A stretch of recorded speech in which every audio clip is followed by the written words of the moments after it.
11 class के विद्यार्थी व्यवसाय अध्ययन में आपका जो टॉपिक चल रहा था भंडार गृह कितने प्रकार के होते हैं उनके बारे में चर्चाएं अपने की हैं। भंडार गृह है वो 5 प्रकार के होते हैं, उनके बारे में आपको बता दिया गया है। आज आपका जो टॉपिक चलेगा उस टॉपिक का नाम है गृह भंडारों के कार्य कौन कौन से हैं, उन कार्यों की चर्चा अपन आज करेंगे। देखिए गृह जो भंडार घरों के जो कार्य हैं, सबसे पहला कार्य है संचयन। संचयन का मतलब होता है इकट्ठा करना, ठीक है, संग्रहण करना। तो देखिए संचयन क्या है, इसके बारे में अपन चर्चा करेंगे। भंडार गृह के पास विभिन्न उत्पादों के माल और वस्तुएं आती हैं, समझे ना, अलग अलग उत्पादन के माल और वस्तुएं आती हैं जिनका वह संचय करते हैं। संचय होता है इकट्ठा करना या संग्रहण करना, तथा वहाँ से उन सभी को सीधे जो है निश्चित ग्राहक को एक साथ भेजा जाता है। भंडार गृह से सीधे कहाँ पर भेजा जाता है, ग्राहकों के पास भेजा जाता है। सीधे ग्राहकों के पास जाता है तो इसमें देखिए क्या होता है, ग्राहकों के पास भेजा जाता है, उसको बोलते हैं संचय करना। समझ गए, उसको क्या कहते हैं, संचय करना। तो पहला हो गया क्या, संचयन। पहला कौन सा कार्य हो गया, संचयन करना। तो पहला कार्य होता है संचयन करना। तो sir 10th class English medium उसमें होगी यही है उस। तो देखिए दूसरा भारी मात्रा का विघटन, ठीक है, भारी मात्रा का विघटन। तो क्या है, देखिए उत्पादन संयंत्रों से भारी मात्रा में माल प्राप्त होता है। भंडार गृह में इसकी छोटी मात्राओं में विघटन कर दिया जाता है। इस प्रकार की छोटी मात्रा में वस्तुओं को ग्राहकों के आवश्यकता अनुसार उसे भेज दिया जाता है। उत्पादन जो ज़्यादा होता है लेकिन थोड़ा थोड़ा जो है अलग अलग जगह भेज दिया जाता है। कुछ बचता है भंडार गृह में रख दिया जाता है, कुछ बचता है तो ग्राहकों के पास भेज दिया जाता है, कुछ जो है अदरवाइज दूसरी जगह भेज दिया जाता है। इसलिए संयंत्र क का भारी मात्रा में माल का विघटन के लिए भंडार गृह होते हैं। क ख ग दे रखा ना, ग्राहक अलग अलग है तो अलग अलग ग्राहक है तो अलग अलग ग्राहकों के पास भेज दिया जाता है। इसके बाद तीसरा जो कार्य है वो है संग्रहित स्टॉक। तीसरा कार्य कौन सा है, संग्रहित स्टॉक। कुछ चुनिंदा व्यवसाय में मौसम के अनुसार माल प्राप्त होता है। आपको मौसम के अनुसार माल प्राप्त कैसे होता है, आपको मालूम है, गन्ना उत्पादन होता है, गन्ना मौसम के अनुसार आता है।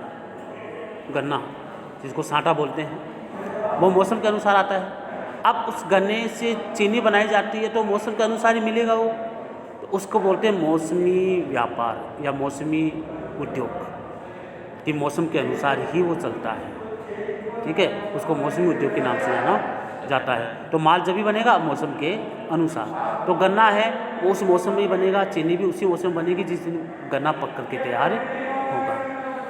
जिसका संग्रहण जो है भंडार घरों में किया जाता है। जिन वस्तुओं तथा कच्चे माल को बिक्री या विनिर्माण के लिए तुरंत आवश्यकता नहीं होती उन्हें भी भंडार घरों में संग्रहित कर लिया जाता है। अब चीनी बना लिया, एक साथ स्टॉक हो गया चीनी का, एक साथ चीनी बनाई जाती है, साल में एक बार चीनी बनती है। अब उस चीनी को स्टॉक करते हैं 12 महीने के लिए। जैसे जैसे आवश्यकताएं होती है वैसे वैसे लोगों के पास पहुंचाया जाता है। इन्हें व्यवसायियों को उनके ग्राहकों की मांग के अनुसार उपलब्ध करवाया जाता है। ऐसे कृषि उत्पाद जिसकी फसल एक समय विशेष के दौरान उगाई जाती है लेकिन उनका उपभोग पूरे वर्ष होता है। समझे ना भाई, एक साथ उगाई जाती है लेकिन उसका जो प्रयोग है वो पूरे वर्ष के लिए होता है। तो चीनी हर महीने में चाहिए, पूरे साल चीनी का उपयोग होता है। चाय बनाते हैं चीनी का प्रयोग होता है, हर दिन होता है चीनी का प्रयोग, लेकिन बनता एक बार है लेकिन उसका उपयोग साल भर होता है। उसकी भी संचित करना होता है, उसको भी क्या करना होता है, संचित करना होता है। तथा उन्हें भी थोड़ी थोड़ी मात्रा में गोदामों से निकाला जाता है। उन्हें थोड़ी थोड़ी मात्रा में कहाँ से निकाला जाता है, गोदामों से। जैसे पब्लिक की डिमांड होती है वैसे ही उसको निकाला जाता है। चौथा कार्य है मूल्यवर्धन सेवाएं। अब कई बार क्या होता है, माल आपने बना लिया और कई बार क्या होता है, माल रेट कम है, कीमत कम चल रही है मार्केट में। अब उस माल को आपने स्टोर करने के लिए आपके पास जगह तो है नहीं, आपने कहाँ स्टोर करोगे, भंडार घर में, ठीक है। आप कब तक का इंतज़ार करोगे, जब तक माल की कीमतें बढ़े, जब भी तो माल बेचोगे। हमारे घर में क्या होता है, जैसे गंवार है, गंवार की रेट कम है, गंवार की रेट किसान क्या करता है, उसको भंडार गृह में रख दिया जाता है। जब उसकी रेट आ जाएगी 5,000, 10,000, 20,000 जब रेट होगी, जब उस माल को बेचा जाता है। घरों में भी रखते हैं और भंडार घरों में भी रखते हैं।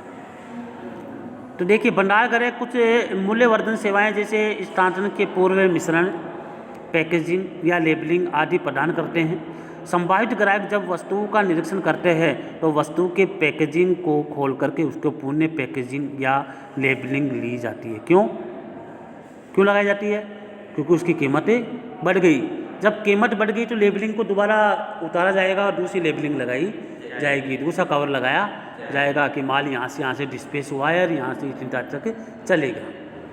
लगाई जाती है ना, तो समय लगता है। ये सुविधा भी भंडार गृह में देते हैं। ये सुविधा कहाँ देते हैं? भंडार गृह। इसी प्रकार वस्तुओं को छोटे भागों में विभक्त करने और उसके सैनिकरण की सुविधा भी प्रदान करते हैं कि छोटे छोटे वस्तुओं को छोटे छोटे भागों में भी बांटा जाता है। ये कार्य भी भंडार गृह में किया जाता है। सैनिकरण का मतलब होता है क्रम वाइज, छोटे छोटे भागों में बांटना, उसको बोलते हैं श्रेणीकरण। अगला कार्य है मूल्य में स्थिरता। देखिए, मांग के अनुसार आपूर्तियों का समायोजन कर भंडार मूल्य में स्थिरता लाता है। जब मांग में कमी और पूर्ति में वृद्धि होती है, अतः उसका उलट स्थिति में भंडार मूल्य में स्थिरता लाता है।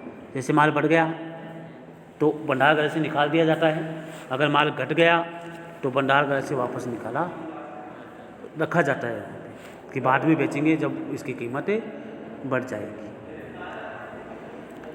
अगला जो लास्ट फाइनल जो कार्य है वो कौन सा है? वित्तीयन, यानी पैसे के लिए। पूरा काम किसके लिए होता है? पैसे के लिए होता है। अरे बिजनेस क्यों करते हैं? लाभ के लिए करते हैं।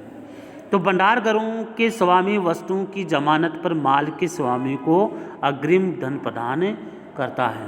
तो देखिए, इस पे देखिए, भंडार गृह के स्वामी वस्तुओं की जमानत पर माल के स्वामी को अग्रिम धन प्रदान करता है। जमानत के ऊपर उसको अग्रिम धन देता है कि आपकी जमानत है साहब, इतने वो। समझ गए? ये 6-7 कार्य हैं जो मैंने आपको पढ़ाए हैं। तो देखिए, पहला कार्य मैंने आपको पढ़ाया संचयन करना, दूसरा कार्य आपको पढ़ाया संग्रहित स्टोर करना, तीसरा कार्य आपको पढ़ाया मूल्यवर्धन सेवाएं, चौथा कार्य आपको पढ़ाया मूल्य में स्थिरता, और पांचवा जो कार्य पढ़ाया वित्तीयन संचय। छठा भी है क्या? एक भारी मात्रा का विघटन। अब इसमें देखिए कि जो छठा है वो भारी मात्रा का विघटन किस प्रकार किया जाता है। वो ये देखिए कि माल आपने रखा है, आपको मालूम है माल साल भर रखते हैं तो उसको निकालना पड़ता है उस स्टॉक को बाहर। ठीक है, जब स्टॉक को बाहर निकालोगे, जब तो नया माल डालोगे वहाँ, तो भारी मात्रा में कई बार क्या होता है, एक साथ भी माल को निकाला जा सकता है, विघटन किया जा सकता है, माने अलग अलग टुकड़ों में भेजा जा सकता है। भारी मात्रा में माल को एक साथ भी निकाला जा सकता है और उसकी जगह नया माल भी स्टोर कर सकते हैं। तो ये 5-6 कार्य आपको बताए गए हैं किसके? भंडार घरों के। भंडार घर कितने प्रकार के होते हैं? 5 प्रकार के। निजी, सार्वजनिक, सहकारी, सरकारी, सहकारी, 2 हो गए ना, सरकारी और सहकारी, और एक बंधक। ये 5 प्रकार के भंडार गृह होते हैं। और भंडार गृह किससे कहते हैं? जहां माल को सुरक्षित रखा जाता है, इकट्ठा रखा जाता है, उसको भंडार गृह के नाम से जाना जाता है, लंबे समय तक रख दिया जाता है। ये आपका लेसन आज कंप्लीट है और जो आपके क्वेश्चन पसंद हैं वो आपको करने हैं। ठीक है, आज की क्लास में आपको इतना ही है। जय हिंद।